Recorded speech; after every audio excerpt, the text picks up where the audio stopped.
سلام دوستان، خوش اومدید به این ویدیو. تو این ویدیو میخوایم یه آنباکس یه پک داشته باشیم به دلیل سالگرد فوت دیوگو ژوتا و ما این ویدیو رو هم توی یوتیوب میذاریم هم توی آپارات و حتما ببینید، حالش رو ببرید. قبل از اینکه بریم سراغ ویدیو، این ویدیو رو لایک کنید، برای دوستاتون بفرستید، کانال روبیکا و آپارات ما رو و همچنین کانال یوتیوب ما رو دنبال کنید. بریم سراغ ویدیو ببینیم که چه کارتی نصیبمون میشه. بریم اول کارتای مربوط به دیوگو ژوتا رو ببینیم. من یه چیز بگم که ما این پک باز کردن ها رو برای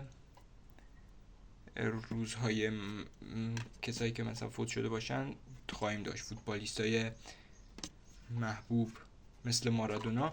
منتها تو سال اول ما فعلا دیوگو ژوتا رو میریم، سالهای بعدی بقیه رو هم میریم، حالا در ادامه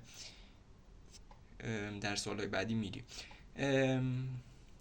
ترانسفر مارکت لوئیس فیگو و ترانسفر مارکت کریستیانو رونالدو، بست مومنت استیون جرارد روی خود ژوتا نمیچینم.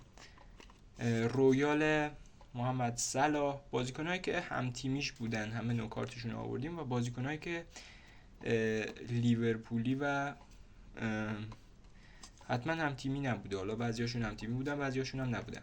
امضای مایکل اوون و امضای محمد صلاح. بعضی ها مثلا قدیمی بودن ولی باز ما آوردیمش که مثلا باش یه چیزی داشتن، یا لیورپولی بودن یا پرتغالی. بعدیش ویرجیل فندایک امضا، بعد راکستار رونالدو. اینو بگم من 2025 دیوگو ژوتا رو فقط داشتم، 2026 رو نداشتم کارتشو، وگرنه 2026 رو می آوردم. کیم دیشو پپه و آخرین کارت کیم دیشو ویرجیل فن. ما پک کیم دیشو به این دلیل آوردیم، به خاطر این سیاهی هایی که روی پک داره. حالا نارنجی، بخش نارنجیشو شما خیلی دقت نکنید. این از سلامت کار که آنباکس نشده. بریم برای آنباکس.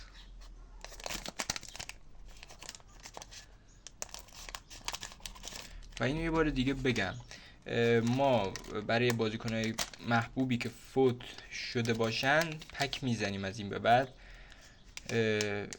اون روز سالگرد فوت شدنشون. این دوتا کارت چسبیدن به هم. ببینیم اولینش کیم دیشو کیه؟ کارلو آنجلوتی. به به، کارت جدید. کارت بعدی هم کیم دیشو بذارید بریم اول. اینو بیسیک آخه، ژاوی سیمونز بد نیست ولی خیلی هم کارت تعریفی نمیتونه باشه. کارت 100 کی میتونه باشه؟ رونالدینیو. عجب کارت خفنی، عالی شد، یعنی عالی. کارت رونالدینیو 100. حالا بریم برای آخرین کارت کیم دیشو. ببینیم دنی کارواخال.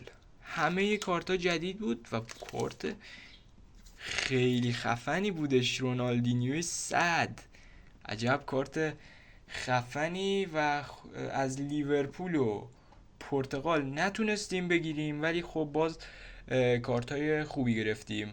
یه بار دیگه هم میگم که این ویدیو رو هم توی آپارات هم توی یوتیوب میذارم.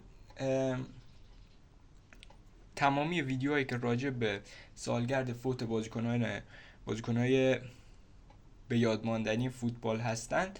حالا شاید بگید ژوتا همچین بازیکن معروفی خیلی نبوده.